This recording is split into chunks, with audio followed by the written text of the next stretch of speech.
Hello my dear students, welcome back to Nibras online class. How are you all? I hope all of you are fine.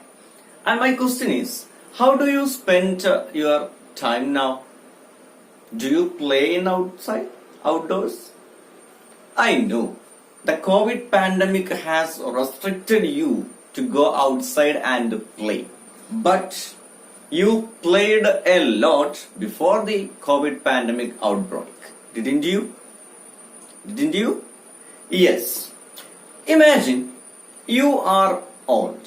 You become old now. Okay. Then you are sitting where you used to play your favorite game. And in that place, some other children are playing. You become old and you are watching some other children are playing. Will that give you happiness when remember your childhood? You are watching some other children are playing in the same field where you used to play, and that sight will give you any happiness? Any happiness? Yes, it will give happiness to us because it helps us to memorize the childhood. Memorize our childhood. Isn't it so? Okay. In this video, we are going to start a poem, The Echoing Green, written by William Blake, a famous English poet. William Blake. The Echoing Green is a poem by William Blake published in Songs of Innocence in 1789. The poem talks about the happiness of the children and the pleasant nature. There is an old man named John who remembers when he enjoyed playing with his friends during his own childhood. Before reciting the poem, let's have an acquaintance about the poet. Listen carefully the audio of the profile of William Blake. William Blake was born in 1757 and died in 1827. He is an English poet and painter. His works include Songs of Innocence and Songs of Experience. The poem, The Echoing Green, appears in his Songs of Innocence. Now you have heard the profile of William Blake. Now it's time to listen the recitation of the poem The Echoing Green. So you may please listen the recitation of the poem The Echoing Green, written by William Blake. The Echoing Green. The sun does arise and make happy the skies. The merry bells ring to welcome the spring. The skylark and the thrush, the birds of the bush, sing louder around to the bell's cheerful sound, while our sports shall be seen on the echoing green. Old John with white hair does laugh away care, sitting under the oak among the old folk. They laugh at our play, and soon they all say, Such were the joys when we all, girls and boys, in our youth time were seen on the echoing green. Till the little ones weary, no more can be merry. The sun does descend and our sports have an end. Round the laps of their mother, many sisters and brothers, like birds in their nest, are ready for rest. And sport no more seen on the darkening green. First stanza of the poem. Let's examine all these stanzas, all these three stanzas. The echoing green. The sun does arise and make happy the skies. The merry bells ring to welcome the spring. The skylark and thrush, the birds of the bush, sing louder around to the bell's cheerful sound, while our sport shall be seen on the echoing green. Okay. The sun does arise and make happy the skies. That means When does what the time is the poem begins? What does the time? What is the time? Yes, it's morning. So, and can you see where is the setting of the poem? Where is the setting? Yes, it is in a field, in a greenery, in a nature, in a morning session. And in this stanza, the poet mentioned a season. What is that season? Yes, spring season. And what is the features of what is spring season? What is spring season? Yes, spring season is the time when new flowers bloom and trees grow and reproduce, just like that. Okay. And in that stanza, the poet mentioned the two birds. Which are they? The skylark and the thrush. Both the skylark and the thrush are singing birds. And can you see any children are playing in that field? Yes, some children are playing in that field. Some children are playing their favorite game in that field. And are they happy there? Are they happy in that play and are they happy in that field? Yes, they are happy. And the first stanza deals about a morning, a spring season and a pleasant morning. In that pleasant morning, the sun shines very brightly and all can hear the merry bells from the church bells. Very pleasant church bells can hear, and also the birds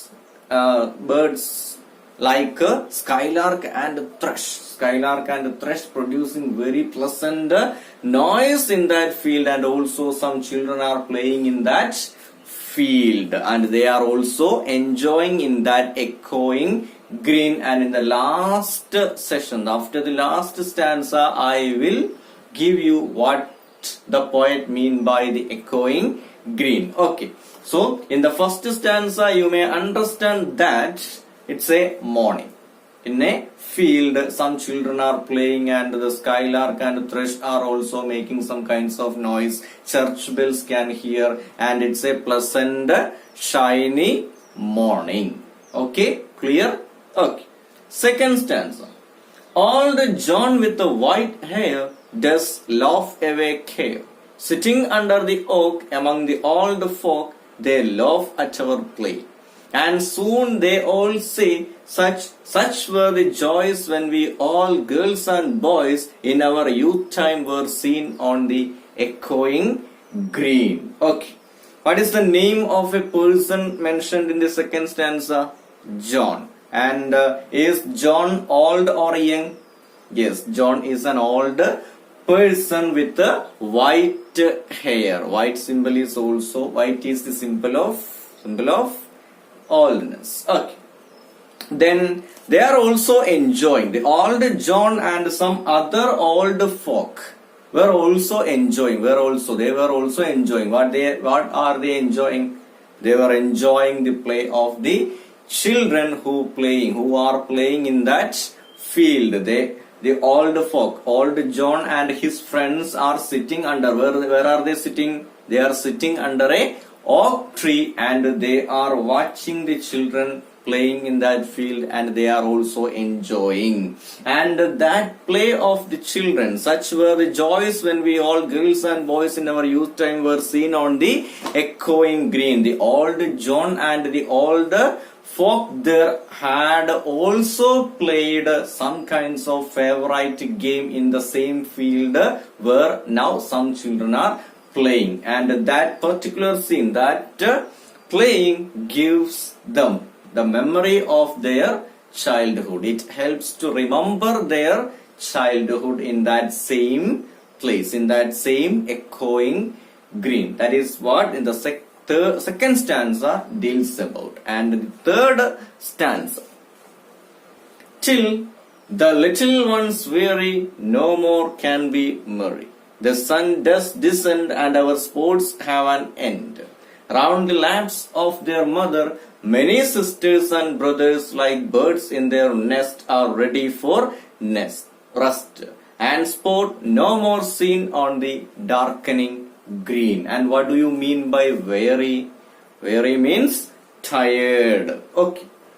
So the children had been playing in that field since morning, and when it is evening they become very tired. That is what the second line says. No more can be merry. Merry means happiness. The children are not happy now because they are totally exhausted. They are totally tired, and that's why the poet says there were no merry. And the sun is going to set.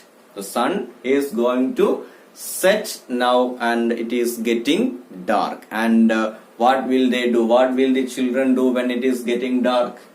Yes, they back their home. That is what the children in this poem also do. Okay. And our sports have an end around the laps of their mother. Many sisters and brothers, like birds in their nest, are ready for the rest. So the poet compares here. The poet compares the children with the birds. We can also see in the morning all kinds of birds will come to the field, come to the nature, and they scrabble with each other. They walk into the branches and they eat what they want, something like that in the morning session. And what will they do in the evening?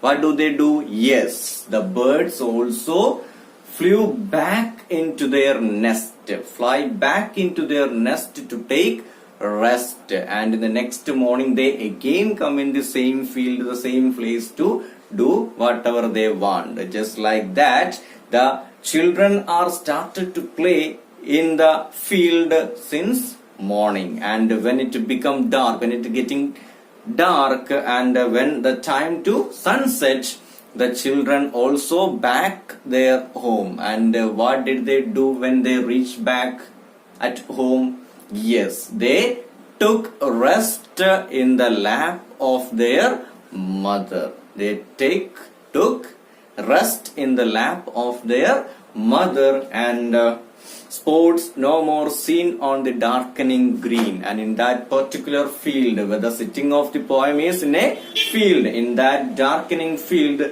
now we can't see any sports. All the sports have been stopped temporarily. And the next morning the sport will start. The children will come again, the birds will come again, the sun rises again, and also the play starts. Then what will happen in the evening? Yes, they will stop their play and went back to their home and take rest. And this thing will repeating again and again, and that is what the title says, the echoing green. What do you mean by echoing? Yes, the word echoing means repeating. In the case of sound, it is repeating the same sound again and again. And in here, the echoing means repeating or resounding. In the case of sound, it is resounding and repeating. And what do you understand from the title? And after here the recitation of the poem and explanation of the poem, what do you understand from the title, the echoing green? Pause the video and try to write, I understand that. Just like that. Pause the video and then write. Okay. It's time to explain what the title means. I will help you. The expression echoing green suggests the remembrance of the early years. Here, the echoing means repeating or bringing the childhood memories to the minds of the old people. And the greenery symbolizes the early years of man's life. Here, in this poem, we can see a man, old Mr. John. Okay, he was a young person before. Now he is old, but before he was a young person, right?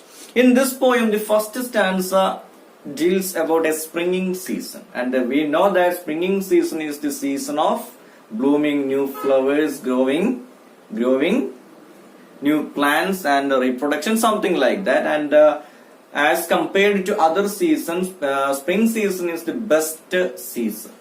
Just like that, childhood is the best age period of a human being. And we can say childhood is our spring season. That is what the title suggests. The echoing green. That means the expression echoing green suggests the remembrance of the early years. Here the echoing means repeating or bringing the childhood memories to the minds. That means echoing green, repeating the memories again and again. Suppose that children who are playing in the field their favorite game also become old, and in future they will be also sitting in the same oak tree, under the oak tree, watching other children playing, and they will also remember their childhood at that time. That is what William Blake deals in this poem, and I hope that you understood the poem very clearly. I am going to wind up here. Thank you.